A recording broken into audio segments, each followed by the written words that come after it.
আজকে তোমরা কলিং বেলের প্র্যাকটিক্যাল করছো। তোমরা যদি তিনটা বাতি দিয়া বা তিনটা সুইচ দিয়ে কলিং বেলের কাজ করতে পারো তাইলে তোমরা পাঁচটা দিয়েও করতে পারবা, 10টা দিয়েও করতে পারবা। তোমার ইন্ডাস্ট্রিয়াল সেক্টর এরকম আছে, তোমার 5 রুম থেকে কলিং বেল একটা, 5 জনের রুমে 5টা সুইচ থাকে। তার যখন প্রয়োজন, কেউ চা খাবে, কেউ যদি কোনো প্রয়োজন, কেউ জায়গা থেকে সুইচ চাপ দেয়। এখন ম্যানুয়ালি অনেক জায়গা আছে, অনেক হোটেলে এরকম এখনো আছে, তোমার ম্যানেজার বসে বা ওদেরকে ওই টাকার জায়গা বসে, ওই জায়গায় এরকম এখনো লাইট লাগানো আছে অনেক জায়গায়, দেখছো তো? অনেক জায়গায় লাইট লাগানো আছে, লাইট গুলো মার্কিং করা থাকে। ধরো ইন্ডাস্ট্রিয়াল সেক্টরে 5 রুমে 5 জন স্যার আছে, তাহলে ওই 5 রুমে 5 জন স্যারের দিকে তোমার 5টা লাইট আছে, লাইট গুলো মার্কিং করা। এটা ধরো তোমার জিএম স্যার, এটা ম্যানেজার স্যার, এটা এমডি স্যার। যখন তোমার এই সুইচটা চাপ দেয় তখন এই জিএম স্যারের লাইটটা জ্বলে, তখন তোমার ওইটা বুঝতে পারে জিএম স্যারের কল করছে। বাতিটা ব্যবহার করা নির্দেশক হিসেবে কলিং বেলের সেফটির জন্য, শব্দ নিয়ন্ত্রণের জন্য। তাহলে বাতি ব্যবহারের কাজ হলো তিনটা। তোমাদের পরীক্ষা আসবে কলিং বেলে বাতি কেন ব্যবহার করা হয়, শব্দ নিয়ন্ত্রণ, তারপরে নির্দেশক। এই নির্দেশক বললাম যখন এমডি স্যারের নক করবে তখন এই বাতিটা জ্বলবে।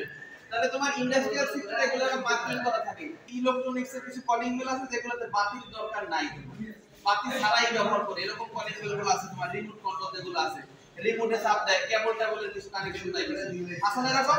তবে এই কাজগুলো ক্রিটিক্যাল কাজ, এই কাজগুলো তোমার অনেক দূরে দূরে রুম থাকলে এগুলো এই পাইপের ভিতরে ওয়্যারিং করে নেওয়া। ক্লিয়ার? তাহলে তোমরা কলিং বেলের কাজ কমপ্লিট করছো, ডায়াগ্রাম দেখে বুঝতে পারছো? তাহলে ডায়াগ্রামটা একটু আমি রিভাইজ করে দিচ্ছি। এইটা দ্বারা বাতি বুঝাইছো, এটা কলিং বেল, আর এটা দ্বারা বেল পুশ সুইচ। তাহলে কলিং বেল নিয়ন্ত্রণের যে সুইচগুলো আমরা ব্যবহার করছি, এই সুইচগুলোর নাম কি? Bell push switch. হ্যাঁ, এগুলা কিন্তু তোমার আইএসপি বা পিয়ানো টাইপ সুইচ না, এর নাম হলো বেল পুশ গ্যাং সুইচ। ঠিক আছে? আবার মোটরে একটা সুইচ ব্যবহার করা হয়, নাম হলো পুশ বাটন সুইচ। এটা কিন্তু আলাদা। পরীক্ষায় যে আসে কলিং বেল চালানোর জন্য বা কলিং বেলের কাজ করার জন্য কি সুইচ ব্যবহার করা হয়? Bell push switch. মনে থাকবে? আচ্ছা, তাহলে এইগুলো দিলাম তখন কিন্তু চলতেছে। এটা নরমাল সুইচের সিম্বল। এটা হলো কিন্তু one way piano switch. Bell পুশের সিম্বল কিন্তু তোমার এমন রাখা হয়েছে, এরকম চাপ দিলে এপাশে আসবে, এপার থেকে এপারে লাইন আসবে।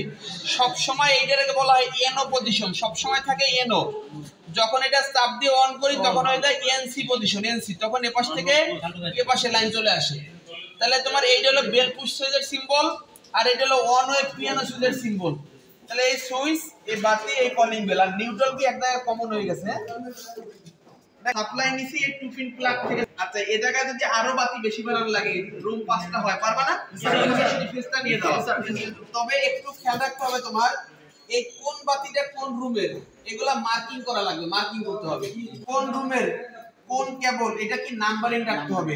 এই কেবলের গায়ে লিখতে হবে তোমার এটা জিএম স্যারের রুম, জিএম, এটা এমডি, এটা তোমার দেখা যায় ম্যানেজার। এগুলা মার্কিং রাখতে হবে। তুমি ওয়্যারিং করে নিয়ে গেলা, ওয়্যারিং কমপ্লিট, পরে তুমি মিল পাচ্ছ না কোনটা কোন রুমের, কেবল তো সবই লাল কেবল। কথা বুঝতে পারছো? এই কাজটা করবে, কেবল মার্কিং রাখবা। তো এখন আমরা সাপ্লাই নিছি 2 পিন প্লাগ থেকে। আচ্ছা, এই প্লাগ থেকে সাপ্লাই নেওয়ার পরে এই হলো নিউট্রাল আমাদের। তাহলে এই সার্কিট ডায়াগ্রামের সাথে প্র্যাকটিক্যাল কাজ মিল দেখো। এই হলো নিউট্রাল কমন করা, নিউট্রাল এসে এই কলিং বেল ইনপুট হইছে, নিউট্রাল চলে গেল ডাইরেক্ট। সার্কিট কমপ্লিট করতে নিউট্রাল দরকার। এপাশ থেকে লাইন ইনপুট, এপাশ থেকে ঘুরে আবার পুরোপুরি বিশ্বে ঘুরে আসবে। এই নিউট্রাল কে বলা হয় রিটার্ন পাথ, ইলেকট্রনের ফিরে আসা রিটার্ন পথ হলো নিউট্রাল। এই ইনপুট, এই আউটপুট। আচ্ছা, তাহলে এই নিউট্রাল কানেকশন হয়ে গেল কমন। এই ফেজ কানেকশন করলাম, এই বাতিগুলো সবগুলো কি সিরিজ সংযোগে আছে। এই জায়গায় আমি একটা ফেজ দিয়েছি, সবগুলো কিন্তু শর্ট করে দিয়েছি। জায়গায় শর্ট করে দিয়েছি না তোমরা? প্র্যাকটিক্যাল তোমরা করছো কিন্তু। এই জায়গায় একটা ফেজ আসলো, এই জায়গা থেকে লাইন নিয়েছি তোমার এই সুইচটাতে, এই বেল পুশ সুইচটাতে। এই জায়গা থেকে শর্ট করে এটা নিয়ে আসলাম, তারপরে এই পাশে নিয়ে আসলাম। এই ইনপুটে কাজ করছে আউটপুট থেকে, এই একটা আউটপুট থেকে নিয়ে গেছে কোথায়? বাতিতে নিয়ে গেছে আউটপুট থেকে।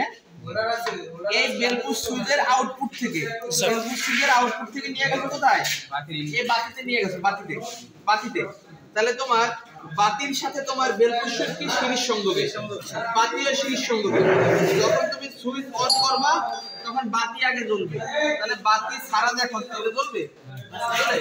তাহলে বাতি সিরিজ সংযোগ কাকে বলে? যে সার্কিটে একটাই পথ থাকে। তাহলে দেখো ফেজটা তোমার আইসা, তোমার এদিক থেকে আইসা এইদিকে আসে, বাতি ঘুরে চলে যাবে কলিং হুইলে। ক্লিয়ার?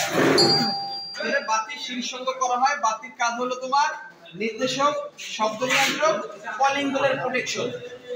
ক্লিয়ার? তাহলে একটা বললে তিনটাই তো একই রকমের কানেকশন, এই সিরিজ কানেকশন করে একই রকমের। আর কি কোনো কোশ্চেন আছে? কোনো? না স্যার। কোনো কোশ্চেন আছে? না।